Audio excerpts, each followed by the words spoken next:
Ya, dan saya lihat suasana Natal mulai di mana-mana.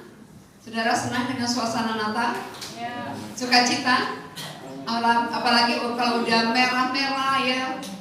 Natal, Christmas is coming gitu, udah luar biasa. Puji Tuhan ya, saudara pasti bersukacita. Dan saudara, tanpa kita sadari, hari demi hari kita lewati selama 1 tahun ini berlalu. Amin. Tahun lalu Pak Jokowi bilang apa? Kita akan memasuki tahun yang gelap, tahun 2023 ya. Tahun yang susah. Saudara merasakan kegelapan itu? Enggak ya pastinya? Karena hari demi hari Tuhan selalu menyertai, Tuhan selalu memberkati. Dan saudara, apapun yang orang-orang katakan untuk memasuki tahun 2024, kalau kita dekat sama Tuhan, saya percaya saudara akan terus melewatinya hari demi hari bersama dengan Tuhan. Ada banyak masalah, ada banyak tantangan, ada banyak kesulitan mungkin yang kita hadapi, tetapi selalu ada jalan keluar. Katakan amin. Amin. Kita buka Lukas 2 ayat 10 sampai 14. Lukas 2 ayat 10 sampai 14 ya.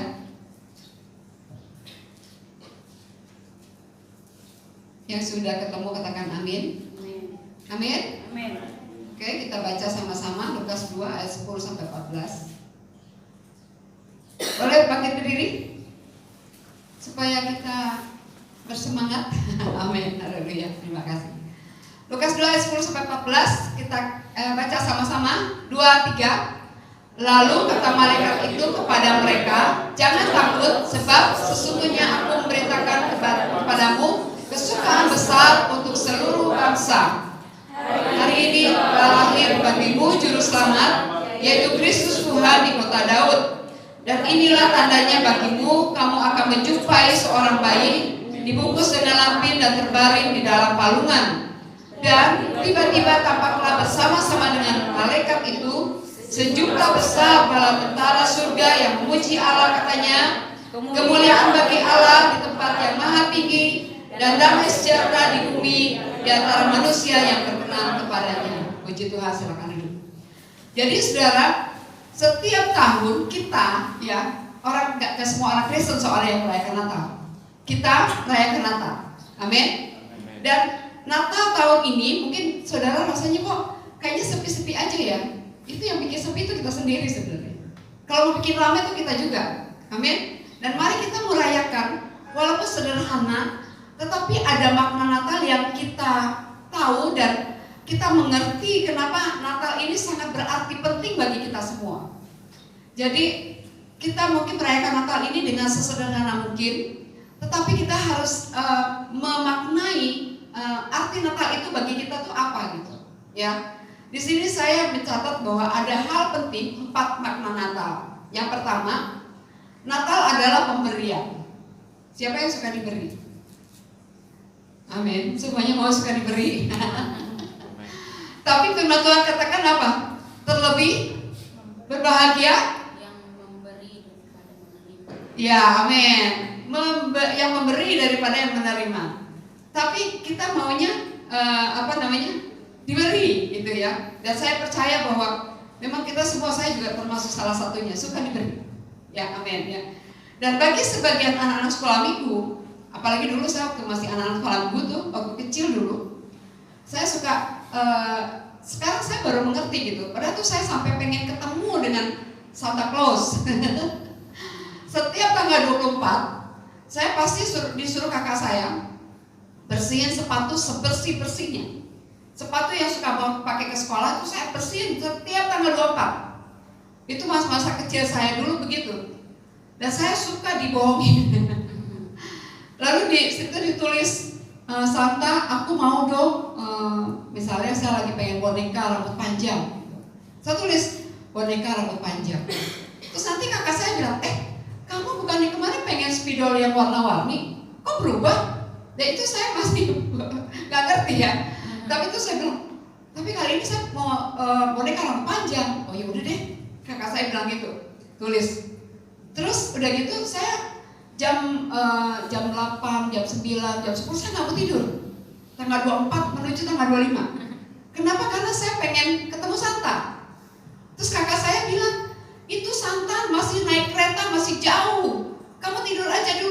Santa nggak datang-datang loh, gitu.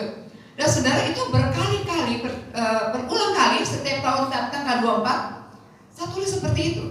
Dan saya mengerti sekarang, Santanya itu kakak saya. Aduh, tapi saya bersyukur, saya selalu senang diberi, selalu senang dapat hadiah, ya. Dan anak-anak sekolah minggu juga sangat merindukan pemberian itu dari gereja atau dari orang tua. Dan saudara, banyak orang Kristen adalah jangan sampai kita seperti ini. Kristen sekolah minggu, artinya maunya diberi gitu.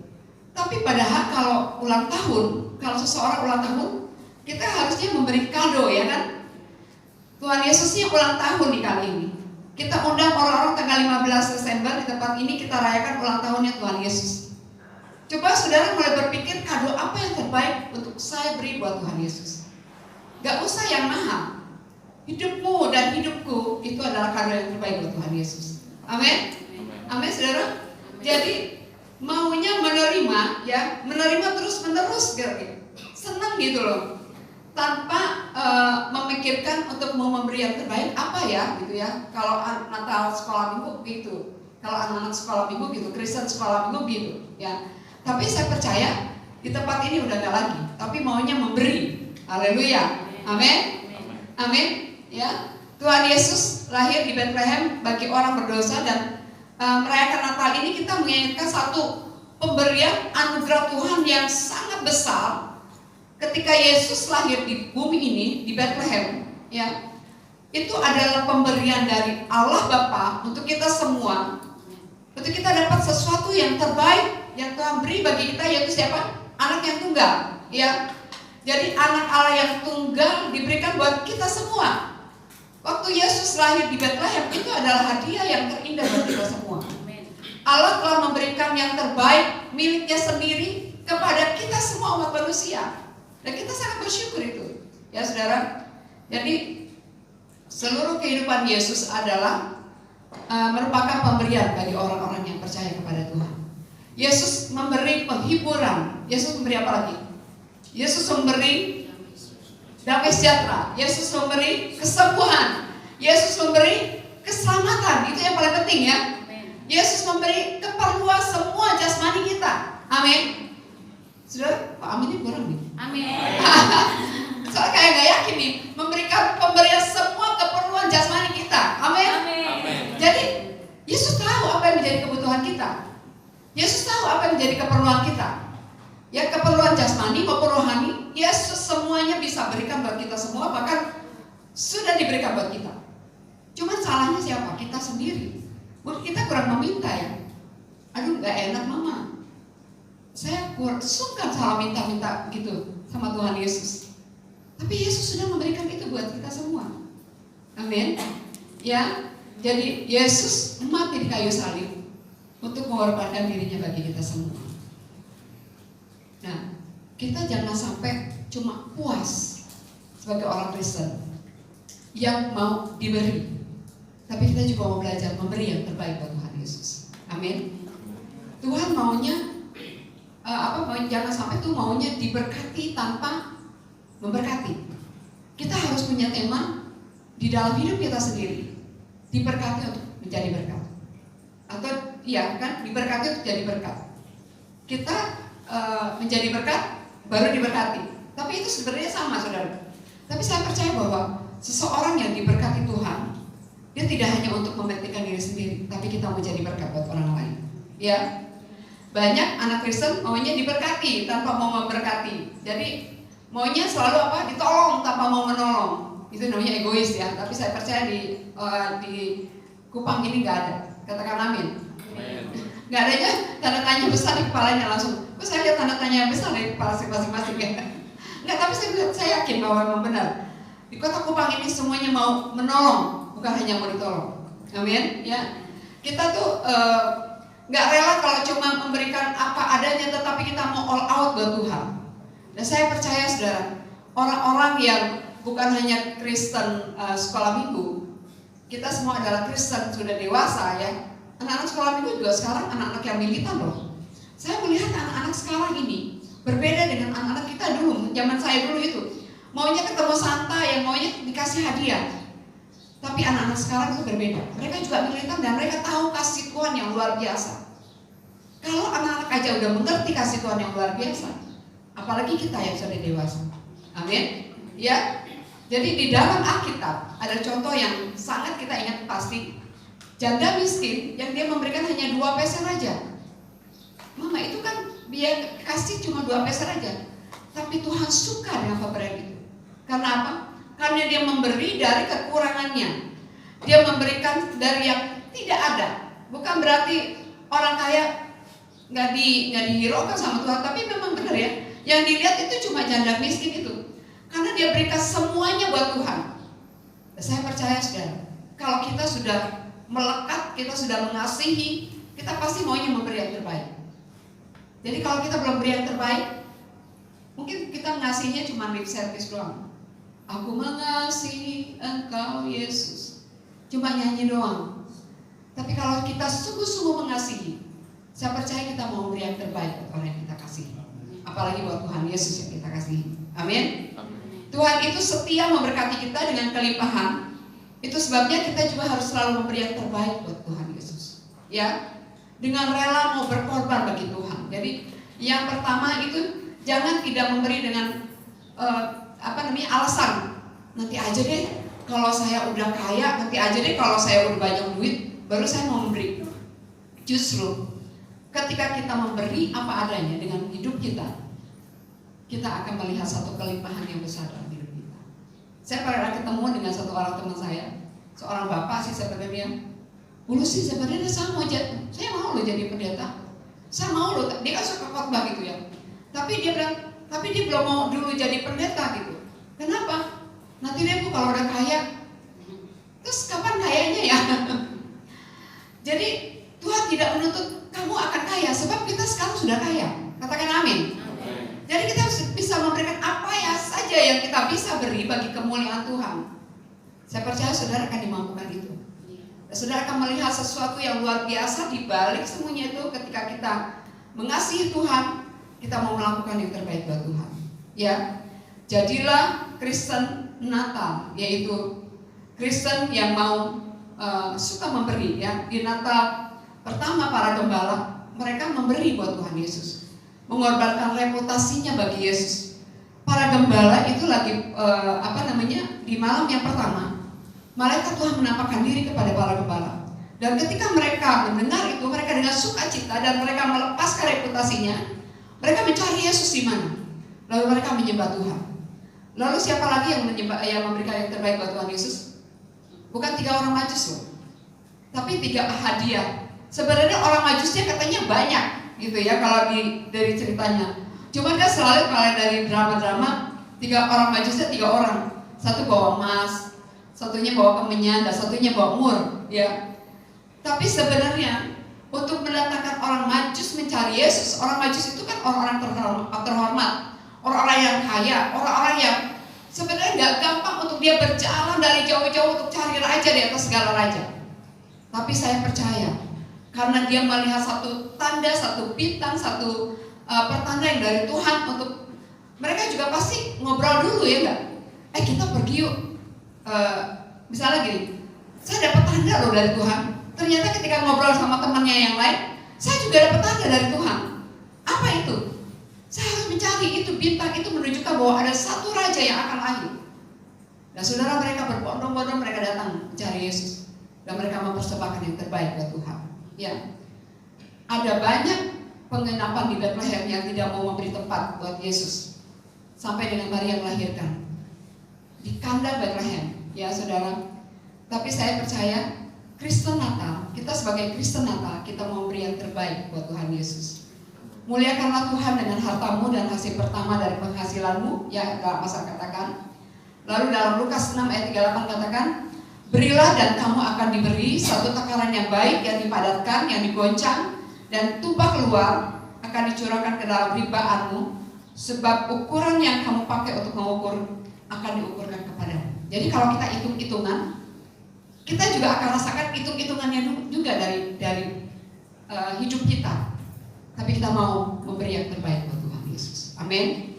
Jadi makna yang pertama adalah Natal adalah anugerah Tuhan, pemberian yang terbaik dari Tuhan, dan kita harus salurkan pemberian itu buat orang lain, buat orang banyak. Makna yang kedua saya catat di sini adalah Natal adalah kerendahan hati. Jangan sampai kita jadi sombong, ya saudara. Betapa Allah telah merendahkan dirinya, seorang raja di atas segala raja. Dia yang duduk di tahtanya, dia mau turun ke dalam bumi ini sebagai tanda kerendahan hati dari Tuhan Yesus. Sementara malaikat-malaikat memuji Tuhan, ini ironis sekali saudara ya. Sementara malaikat-malaikat memuji Tuhan, mereka bersuka cita karena kelahiran Yesus. Allah telah merendahkan dirinya, lahir di kandang Betlehem. Amin. Saudara menemukan sesuatu yang luar biasa dari hal ini. Lahirnya di kandang, tetapi malaikat surgawi bersorak-sorai memuji Tuhan, menyembah Tuhan sebagai raja di atas segala raja, ya. Dan saudara, jangan sampai suasana Natal kita jangan sampai kehilangan maknanya, karena kita terlalu sibuk dengan perayaan-perayaannya. Tapi sebenarnya saya suka dengan satu perayaan-perayaan itu untuk suasananya lebih merayakan hari kelahiran Yesus sebagai raja di atas segala raja. Kita harus tetap memaknai bahwa betapa bersyukurnya kita sampai kita mau memberikan yang terbaik dengan acara-acara yang luar biasa. Tapi jangan sampai acara-acara yang luar biasa itu melupakan bahwa Yesus Raja segala raja itu yang lahir bagi kita semua. Artinya, sebab banyak di luar sana, semoga di Kota Kupang udah gak ada lagi ya, yang cuma pesta pora ketika Natal, yang cuma minum mabuk ketika Natal gitu, yang cuma merayakan ini lagi Natal loh, ayo datang makan-makan segala macam gitu. Tapi maknanya sendiri gak ada lagi. Kita harus ingat bahwa begitu seorang raja merendahkan dirinya mau lahir ke bumi ini dan menjadi sama seperti kita semua, untuk supaya karena Yesus pengen komunikasi sama kita, makanya dia menjadi sama seperti manusia, ya lahir sebagai manusia. Saudara, mari kita mau merayakan Natal di tanggal 15 nanti. Benar-benar kita mau doakan, kita mau kalau perlu doa puasa juga yang untuk merayakan tanggal 15 nanti, supaya orang-orang mengerti, biar Yesus itu sungguh-sungguh lahir di hati kita semua, lahir di hati orang-orang yang datang ke tempat ini, dan mereka merasakan bahwa sungguh aku memerlukan Yesus dalam hidupku. Natal adalah kerendahan hati. Jadi apapun yang kita persembahkan, ya kita lakukan, itu semuanya dengan kerendahan hati, saudara. Tanpa menunggu pujian, tanpa menunggu kamu hebat loh gitu, enggak. Tapi benar-benar sungguh-sungguh kita mau melayani Tuhan dengan kesungguhan hati kita. Semua yang kita lakukan hanya untuk Tuhan yang layak menerimanya. Jadilah Kristen Natal, yaitu orang Kristen yang rendah hati. Jadi yang pertama, Kristen Natal itu apa? Memberi yang terbaik buat Tuhan. Yang kedua, Kristen Natal, Kristen yang rendah hati. Tidak ada yang sombong di tempat ini, tapi semuanya rendah hati bagi Tuhan. Dan Natal yang ketiga adalah Natal yang penuh kasih. Yohanes 3:16, karena begitu besar kasih Allah. Coba yuk kita sama-sama di luar dari, pasti berapa dah hafal semua nih, apalagi orang Kupang. Yohanes 3:16 itu udah semuanya di luar kepala atau di dalam kepala? Di dalam teks. Semua itu saya sampai lihat anak-anak Tuhan di Kupang ini bisa sampai hafal ayat hafalan. Anak-anak PAUD di Takar itu luar biasa loh. Bisa 5 ayat hafalan, bisa 6. Wih, luar biasa ya anak-anak kecil. Dan itu mereka jadi pintar, saudara. Di Yahudi orang-orang itu kenapa mereka pintar-pintar? Karena dari kecil mereka udah harus bolak-balik baca Taurat. Dan itu yang menjadikan mereka cerdas. Itu yang mereka jadikan pintar. Kalau kita nggak pernah buka Alkitab sama sekali, jangan sampai kita, jangan harap, maksudnya jangan sampai, tapi jangan harap kita akan jadi pintar. Tapi ketika kita suka baca Alkitab, otak kita jadi ecer, saudara. Amin, amin, amin nggak? Amin. Ajar anak-anak kita dan kita sendiri untuk selalu baca Alkitab, baca firman Tuhan. Yohanes 3 ayat 16, ayo kita sama-sama. Karena begitu besar kasih Allah akan dunia ini, sehingga percaya beroleh hidup yang amin. Pintar semua. Dapat hadiah dari Kak Debbie. Nanti ada sepeda di bawah. Haleluya. Natal identik dengan kasih Allah. karena begitu besar kasih Allah ke dunia sehingga dia berikan anaknya yang tunggal. Ya, Natal tanpa kasih bukanlah Natal, saudara. Allah mengasihi manusia dan memberikan anaknya yang tunggal untuk keselamatan manusia. Dia memikirkan bagaimana manusia untuk selamat. Dia memberikan anaknya yang tunggal bagi kita semua. Jadi Natal adalah kasih yang disertai perbuatan yang nyata. Bukan cuma ngomong. Sebab kalau kasih cuma ngomong doang, seperti gong yang berbunyi gemerincing aja, kering gitu. Tapi sebenarnya nggak berarti apa-apa. Prinsip kasih harus diikuti oleh praktik kasih. Artinya prinsip kasih harus diikuti dengan praktik kasih. Artinya kita harus dengan perbuatan kasih, nggak cuma ngomong doang gitu ya. Dari sebuah jadi kita benar-benar kita mengasihi, punya hati kasih yang dari Tuhan. Bulan Desember adalah bulan yang harusnya kita bulan kasih, tapi sebenarnya menurut saya setiap bulan ya, gak cuma bulan Desember doang. Tapi di bulan Desember itu orang-orang lebih banyak berlomba-lomba mempertontonkan kasih Tuhan. Dan saya percaya saudara, lewat kasih Tuhan yang kita alirkan bagi sekeliling kita, itu akan menarik banyak orang-orang yang belum percaya sama Yesus. Amin. Mulai hari ini kita mau doakan sekeliling kita. Kita mau doakan siapa kira-kira yang aku harus alirkan kasihku. Kasih itu gak cuma bicara duit loh. Kasih itu bisa perhatian. Kasih itu bisa cuma sekedar doa. Kasih itu bisa sekedar cuma omongan omongan yang penuh dengan kasih, omongan firman Tuhan yang kita keluarkan. Itu kita akan menarik banyak jiwa bagi kemuliaan Tuhan. Amin. Mulai hari ini kita mau doakan untuk tanggal 15, kasih kita kepada Tuhan, kasih kado buat Tuhan. Yang terbaik buat Tuhan yaitu pemberian seorang yang cinta Tuhan, yang mau dibawa kepada Tuhan. Amin, saudara. Yang keempat, yang terakhir, saya mencatat di sini, Natal adalah pengharapan. Nah ini dia ya. Nanti akan dibahas Pak Dede lebih banyak lagi. Natal adalah pengharapan. Saya percaya setiap orang kita punya pengharapan. Pengharapan mau lebih baik lagi. Pengharapan mau hidupnya lebih bagus lagi, lebih meningkat lagi. Dalam Roma 15 ayat 12 katakan, dan selanjutnya kata Yesaya, ini di dalam Roma 15 ayat 12 itu, ini nubuatan dari Yesaya ya. Dan selanjutnya kata Yesaya, Taruk dari pangkal Isai akan terbit, dan ia akan bangkit untuk memerintah bangsa-bangsa, dan kepadanya lah bangsa-bangsa itu akan menaruh harapan. Dan pewahyuan ini, saudara, jadi pewahyuan ini digenapi, dan ini bicara tentang Yesus. Jadi ini digenapinya, Yesaya bicaranya 700 tahun yang lalu, sebelum Yesus lahir. Jadi dari Yesaya bicara 700 tahun kemudian baru Yesus lahir. Tapi itu udah dinubuatkan bahwa Yesus akan menjadi satu pengharapan yang pasti. Bangsa-bangsa akan menaruh pengharapan yang pasti kepada Yesus. Jadi Yesus akan menjadi satu pengharapan yang luar biasa. Bangsa-bangsa sangat berharap sama dia. Itu dinubuatkan dari 700 tahun yang lalu, saudara. Dalam hidup saudara, saya berprinsip bahwa hanya Yesus dan tidak ada yang lain yang saya harapkan. Sebab Yesus selalu memberikan kepastian, ya. Hanya Yesus yang berjanji dan yang terbukti. Kalau manusia berjanji seringkali mengingkari. Tapi di dalam di dalam Yesus janjinya ya dan amin. Coba buka lagi Yesaya 7 ayat 14. Kita buka, kita baca ini. Benar gak sih? Yesaya menubuatkan ini. Yesaya 7 ayat 14. Salah satu boleh baca, Kak Debbie?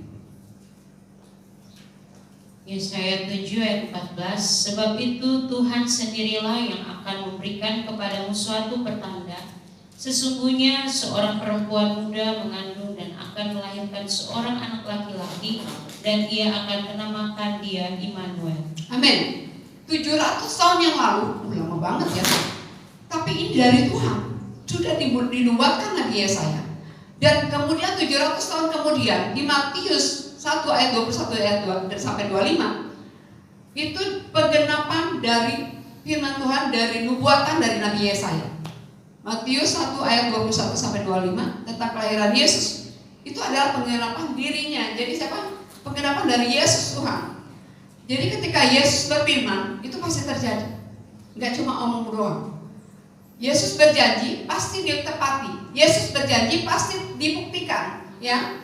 Hanya Yesus yang sanggup menciptakan segala sesuatu termasuk langit dan bumi ini, saudara.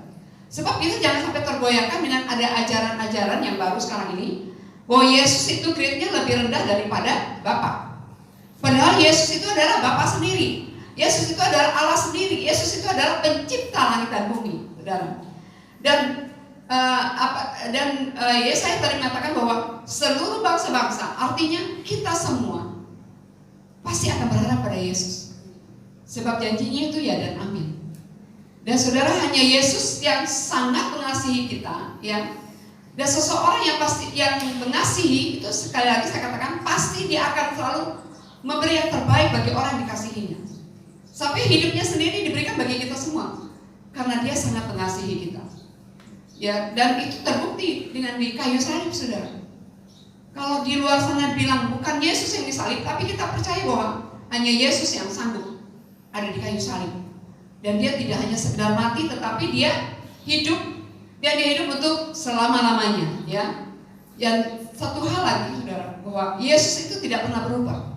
Janjinya ya dan amin itu Ibrani 13 ayat 8 mengatakan bahwa Yesus Kristus itu tetap sama dulu, sekarang, dan sampai selama-lamanya. Jadi Yesus yang kita sembah, Yesus yang akan kita rayakan, itu adalah Yesus yang luar biasa. Kalau manusia itu berubah, kemarin, bahkan bukan kemarin ya, detik tadi itu bisa berubah dengan detik kemudian. Tapi Yesus tidak pernah berubah, dulu, sekarang, dan sampai selama-lamanya, saudara. Dan saudara, rencananya Tuhan itu selalu yang terbaik. Kalau sekarang ini kita alami yang gak baik, kita akan selalu pikirkan bahwa Yesus pasti memberikan yang terbaik. Kenapa? Karena dia tahu masa yang akan datang. Kita gak ngerti masa yang akan datang, tetapi Yesus mengerti masa yang akan datang. Kalau seseorang misalnya sampai diputusin pacarnya gitu, waktu itu mungkin sakit, tetapi dia akan mengerti ketika dia melewati tahun demi tahun. Kalau saya jadi sama dia, hancur. Tuhan tahu itu, Tuhan tahu itu. Jadi Tuhan udah mengerti masa depan kita tuh seperti apa, Tuhan udah tahu. Jadi kalau sesuatu yang tidak baik saat ini, saudara bersyukur sama Tuhan. Amin. Amin. Karena Yesus lebih mengerti masa depan kita ke depan nanti. Kenapa saya bisa datangnya hari ini untuk ketemu Bang? Saya udah berharap dari bulan kemarin. Tapi saya percaya bahwa memang waktunya Tuhan yang terbaik. Saya selalu mengimani bahwa memang, dan saya tahu bahwa apapun yang terjadi, Yesus lebih mengerti kita. Yesus lebih tahu rancangannya itu selalu indah. Rancangan itu penuh harapan, ya. Rancangan itu selalu yang terbaik buat kita semua, ya. Pengharapan kita tidak pernah sia-sia. Penantian kita nggak akan pernah sia-sia, saudara. Jadi orang yang selalu berharap, jangan pernah berhenti berharap. Amin. Apalagi pengharapan kita kepada pencipta, sang pencipta langit dan bumi. Saudara selalu katakan yes, ya dan amin. Amin. Keajaibannya Tuhan itu selalu terjadi bagi kita semua. Dan saya selalu melihat bahwa ketika kita melihat ke belakang, oh pantesan aja ya ini terjadi begini buat saya. Karena Tuhan maunya begini, karena ini lebih baik. Bukan rancanganku lagi Tuhan, tapi rancanganmu yang selalu terjadi dalam hidupku. Dan saya percaya bahwa orang yang tidak pernah berhenti berharap sama Tuhan, dia tidak akan pernah mengalami loyo. Katakan loyo. Tetapi dia akan selalu bersemangat. Amin. Karena pengharapan sama Tuhan itu pasti ya dan amin. Ya saudara. Dalam kisah cerita pendarahan wanita 12 tahun dia pendarahan. Ketika 12 tahun pendarahan, dia kayaknya orang punya duit juga kali ya, karena dia kan udah beberapa kali ke tabib sampai gak sembuh-sembuh 12 tahun. Tapi ketika dia mendengar nama Yesus, timbul apa? Pengharapan. Ketika dia timbul pengharapan, saya percaya bahwa ada semangat yang baru dalam hidup dia. Padahal dia udah lemas, udah sakit 12 tahun pendarahan, baru seminggu pendarahan aja kita udah pusing 7 keliling. Saya sering kali pingsan kalau lagi tiap bulan lewati itu, saudara. Apalagi di 12 tahun gitu. Gimana jadinya gitu? Mungkin ini dia kena cancer ya, 12 tahun pendarahan. Dan sesuatu ajaib terjadi ketika dia mendengar nama Yesus. Dia punya pengharapan dalam hidupnya. Ketika dia punya pengharapan, dia punya semangat, pengen ketemu Yesus. Ketika dia bersemangat, saudara, padahal saudara bayangkan ada banyak orang-orang yang berbondong-bondong mengikuti Yesus. Tetapi seorang yang lagi lemah 12 tahun pendarahan bisa loh mencapai jubahnya Yesus. Karena dia punya pengharapan dalam hidupnya. Artinya gini, orang yang punya pengharapan, hidupnya pasti akan selalu berbaharui.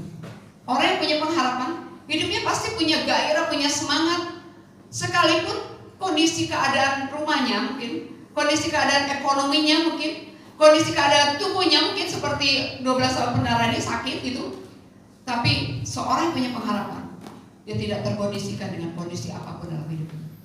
Karena dia selalu melihat Yesus yang luar biasa dalam hidup. Dan kita punya Yesus itu dalam hidup kita. Kita punya Yesus yang dahsyat itu, saudara. Mari kita mau selalu adakan Yesus dalam hidup kita. Bukan aku lagi.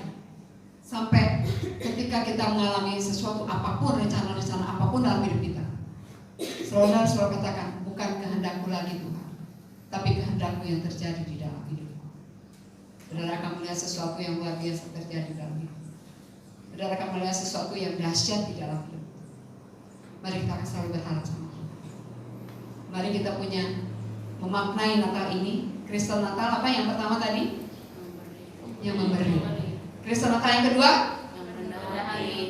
Rendah hati. Kristen yang ketiga?